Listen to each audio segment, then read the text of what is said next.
I was standing in the bathroom that morning, humming the way I always did when I cleaned, when my hand reached down into the drain.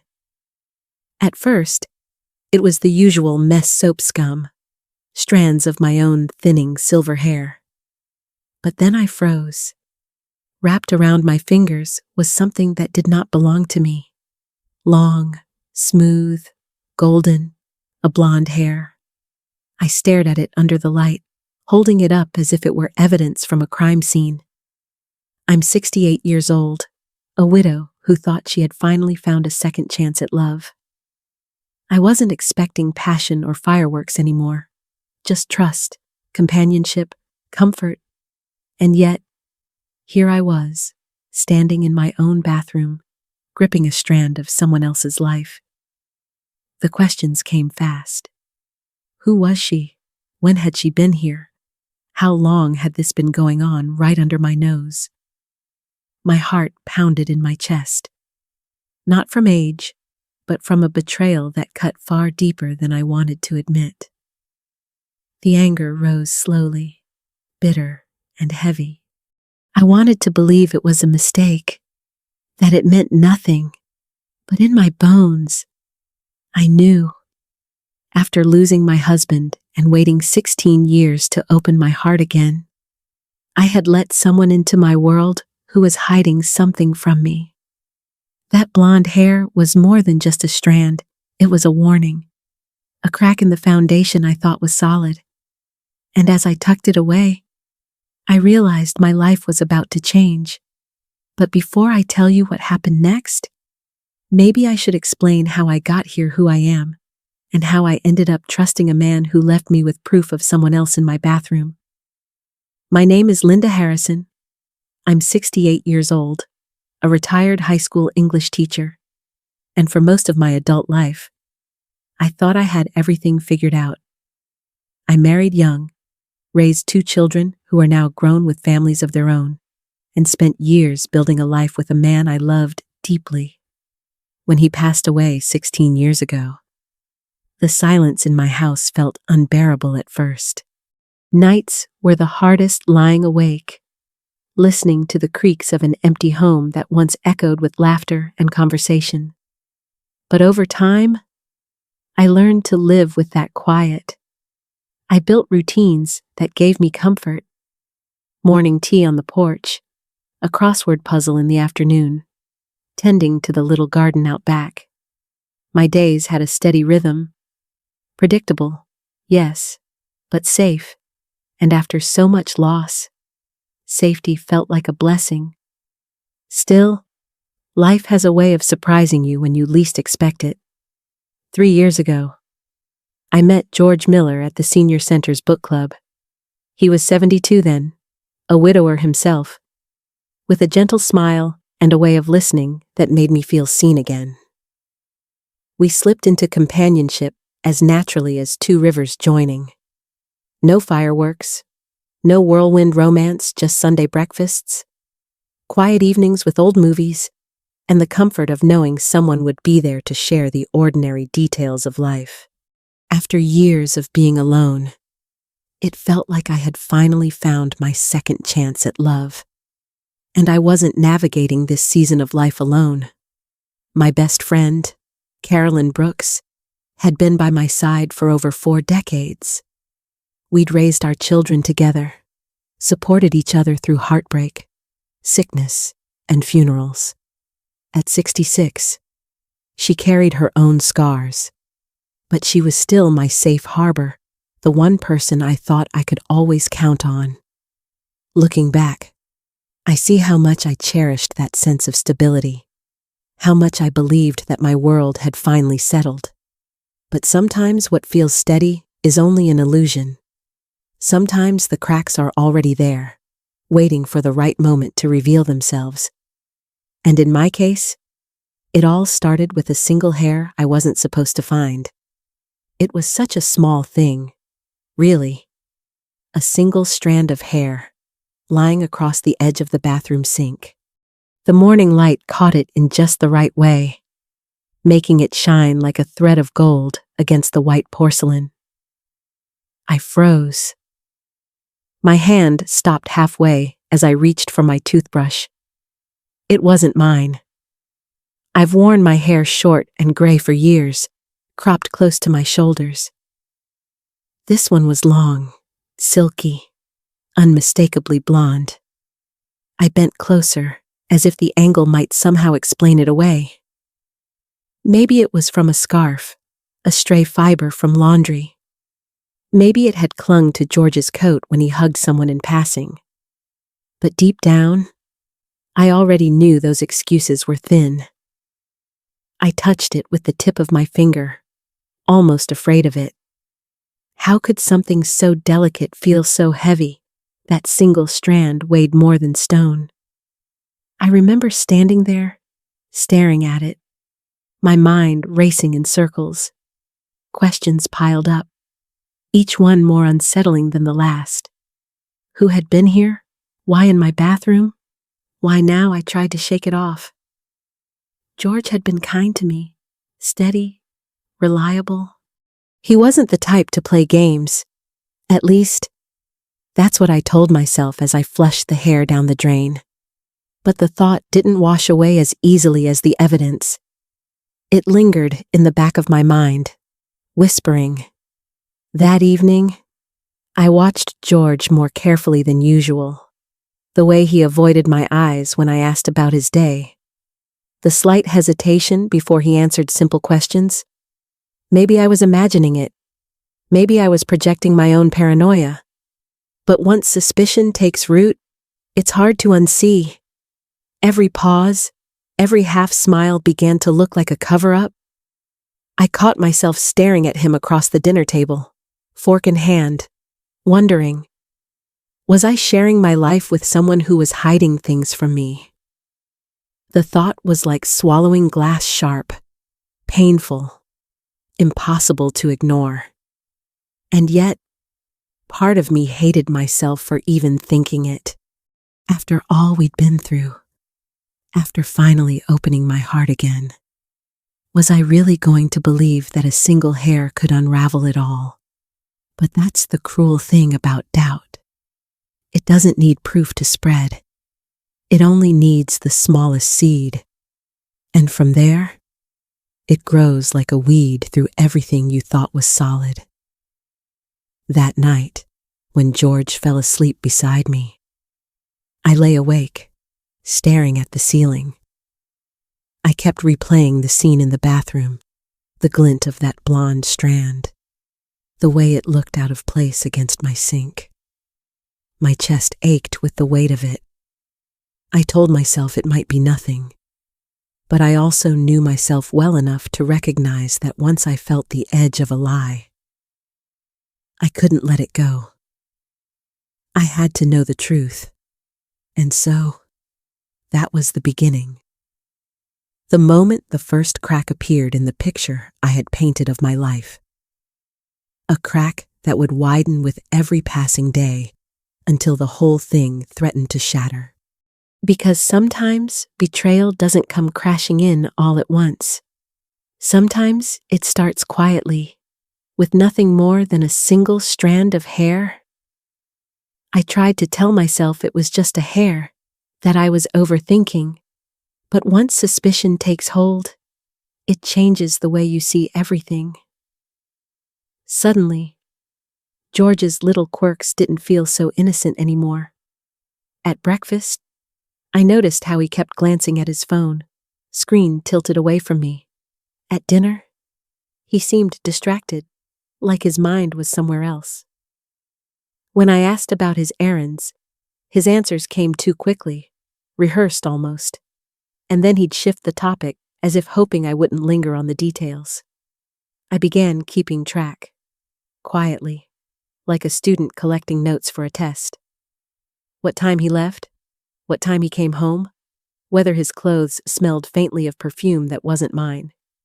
It was subtle, but it was there an undertone of something floral, sweet, not the kind of scent that comes from standing too close in a grocery line. At night, lying awake beside him, I let my mind wander back over the years. I replayed moments I had brushed off before the times he claimed he was too tired to see me. The phone calls he ended quickly when I entered the room. Were those red flags I ignored, or was I rewriting the past, twisting it because I was already hurt? Still, I couldn't shake that blonde strand of hair.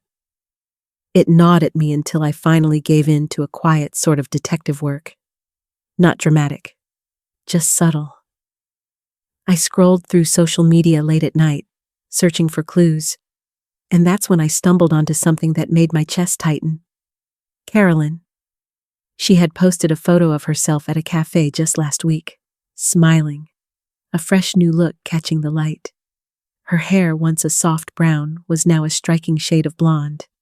Long, silky, familiar, the exact same shade as the strand I had found on my sink. My best friend, the woman who had held my hand when I buried my husband. The friend who had spent holidays at my table, laughing, sharing wine, trading secrets. I stared at that photo until the screen blurred through my tears. Suddenly, everything shifted. That hair wasn't random. It wasn't from some stranger. It belonged to someone I trusted more than almost anyone. The thought made me feel physically ill. My stomach churned as if betrayal itself had a taste bitter, metallic, impossible to swallow. Part of me wanted to dismiss it, to believe it was a coincidence. After all, there were plenty of blondes in the world. But deep down, I knew. My gut screamed the truth, even as my heart begged for another explanation. I began replaying every recent moment with Carolyn.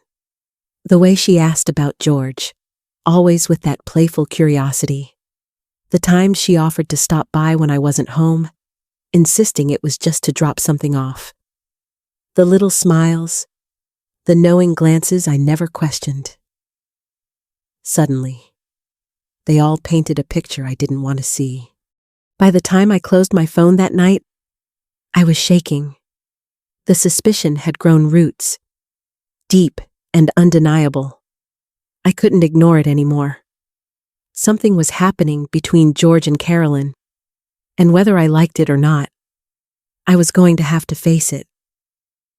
The next time Carolyn suggested we meet for coffee, I said yes. Not because I wanted her company, but because I needed answers, and I had a feeling she was about to give them to me. I still remember that afternoon, sitting across from Carolyn at our favorite cafe. The same place where we had shared birthdays, secrets, and 1,000 little moments over the years. The smell of fresh coffee and cinnamon pastries hung in the air, but for me, everything tasted bitter. I had gone there with a purpose, though I kept my face calm, my smile easy. Inside, I was a storm. I told myself to watch her closely, not just hear her words, but see what lay beneath them. And it didn't take long. She looked different to me that day. Not just the blonde hair that now glowed under the cafe lights, but the way she couldn't meet my eyes for long. She stirred her cup too much, tapped her nails against the table, laughed a little too loudly at things that weren't funny. Her whole body spoke guilt, even when her mouth tried to smooth it over. I asked her simple questions, casual ones on the surface, but every word was a test. Where had she been lately? How was she spending her free time? Little things that shouldn't have been so hard to answer. Yet her responses came out clipped, vague, wrapped in nervous smiles, and each hesitation cut me deeper than the one before. I found myself studying her hands, those same hands that had once comforted me when I was grieving my husband. Now they fidgeted, restless, betraying her in ways she couldn't control. I thought about how those hands might have touched George. My stomach clenched, but I kept my composure. I let her keep talking, spinning her little half-truths until I couldn't deny it anymore. The truth was right there, written in her eyes, etched in the silence between her words. My best friend, the woman I trusted like a sister, was the one who had slipped into my home, into my life, into my relationship. I sat there nodding, sipping my coffee. But inside, I was breaking. Betrayal burns hotter when it comes from someone you've loved and leaned on. Losing a man is one thing. Losing the closest friend you thought would never hurt you. That's a wound that cuts to the bone. When we hugged goodbye, her perfume lingered on me, the same floral sweetness I had smelled on George's shirt. That was the final confirmation, the invisible signature on her betrayal. As I walked away from that cafe, my heart was heavy, but my mind was clear. I knew now without doubt who had betrayed me, and I also knew this wasn't going to end quietly. That was the day I stopped being the grieving widow, the forgiving friend. That was the day I decided it was time to fight back. There comes a point when grief turns into fire, when the ache of betrayal hardens into resolve. For weeks I had felt small, powerless, like my life was being played with behind my back. But once I walked out of that cafe, once I smelled Carolyn's perfume on my skin, something inside me shifted. I wasn't going to cry quietly in my kitchen anymore. I was going to take back control. The idea came to me in a flash, almost absurd at first. George's vanity had always amused me, his collection of expensive shampoos and conditioners, each one lined up like trophies on the bathroom shelf. He fussed over his hair more than I ever did. That vanity would be his undoing. The next morning, I drove to the store with a calmness that surprised me. I didn't look angry. I didn't look like a woman plotting revenge. I looked like any other grandmother picking up groceries. But hidden in my basket was something darker, the strongest hair removal cream I could find. A small tube, innocuous in its packaging. But to me, it felt like a weapon. When I brought it home, I waited until the house was quiet. George was outside, tinkering in the garage. I stood in the bathroom, my hands steady, my heart oddly calm. I picked up his favorite shampoo, the one in the sleek black bottle, and carefully poured it down the drain. Then, with deliberate precision, I squeezed the cream inside, watching it fill the container. I wiped the rim, snapped the cap shut, and set it back in place exactly as it had been. It wasn't dramatic. There were no raised voices or slamming doors. Just silence and the soft click of a bottle settling back on the shelf. But in that silence, I felt something powerful control. For once, I wasn't the one waiting for answers or explanations. I wasn't the woman sitting in a cafe trying to read between the lines of a friend's lies. I was the one writing the next chapter. As I washed my hands, I caught my reflection in the mirror. There was a glint in my eyes I hadn't seen in years, not joy, not sadness, but a strange, sharp satisfaction. George thought he could humiliate me in secret. Carolyn thought she could stand beside me smiling, all while slipping behind my back. But soon, the truth would show itself. All I had to do was wait, and as I closed the bathroom door, I couldn't help but wonder how long would it take before the cracks started to show. Brunch had always been our little tradition. A slow Sunday morning, the clink of silverware against porcelain plates, the soft hum of conversations around us. The scent of coffee and maple syrup lingered in the air, and everything seemed ordinary. But beneath that calm surface, I was waiting. I knew something was about to break wide open.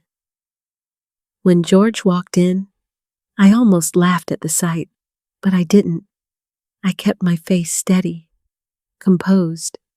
His once proud head of hair now looked like a battlefield, with uneven patches where the cream had done its work. He tried to smooth it down, but the bald spots glared under the light, impossible to hide. I didn't need to say a word.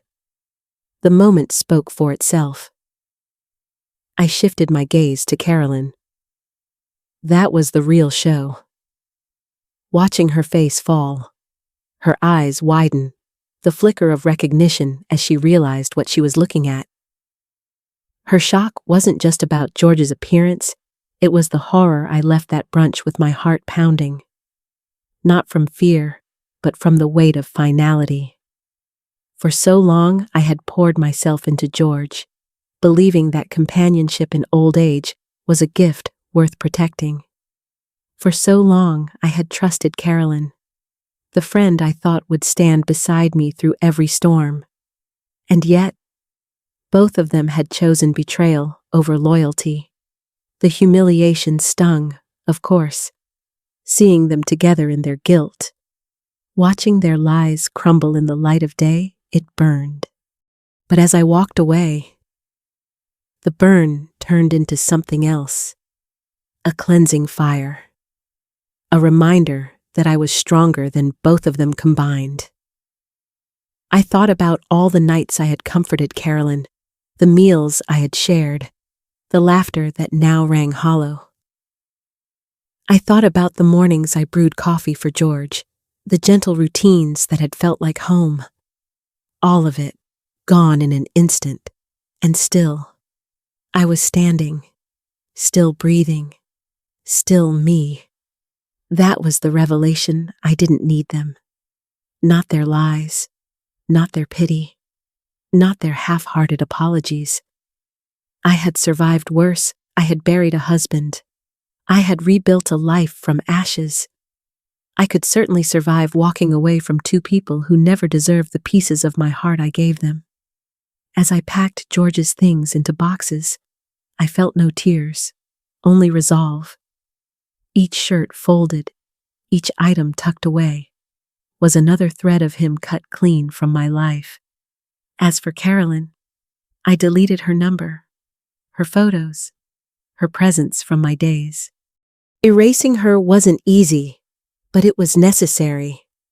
Sometimes strength doesn't come with fists or raised voices. Sometimes it comes in the quiet act of saying no more. No more disrespect. No more betrayal. No more pretending that love or friendship excuses cruelty. When I closed the door behind me that evening, it felt final. Not bitter, not vengeful, just final. I had chosen myself, my dignity, my peace, and that choice was the loudest declaration I could ever make. Walking away was the hardest thing I'd done in years, but it was also the bravest, and for the first time in a long time, I felt free, and that freedom, it was worth everything I had lost. When I finally closed that chapter of my life, I sat alone in my quiet house and let the stillness wash over me. At first, it felt heavy, almost unbearable, but slowly it turned into peace. For the first time in weeks, I could breathe without the weight of suspicion, betrayal, and hurt pressing on my chest. I realized something powerful: trust is fragile, and once it's broken, no amount of excuses can mend it. Betrayal doesn't just come from strangers, it can come from the people you love most, the ones you'd never expect. But that doesn't mean you have to let it define you. What matters is knowing your worth, valuing your peace, and finding the courage to walk away when someone shows you they don't deserve a place in your life.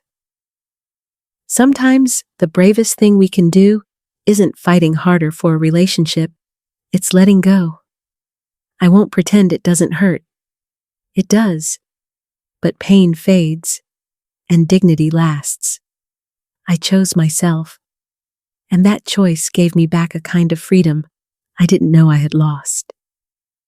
Maybe you've been through something similar. Maybe you're holding on to someone who keeps wounding you, hoping they'll change. If that's the case, I hope my story reminds you that you are stronger than you think, and you deserve more than scraps of love or loyalty. If this story resonated with you, I'd love for you to share your thoughts. Leave a comment, share it with someone who might need to hear it, and don't forget to like this video so more people can find it. Your story, your voice, your strength, it all matters.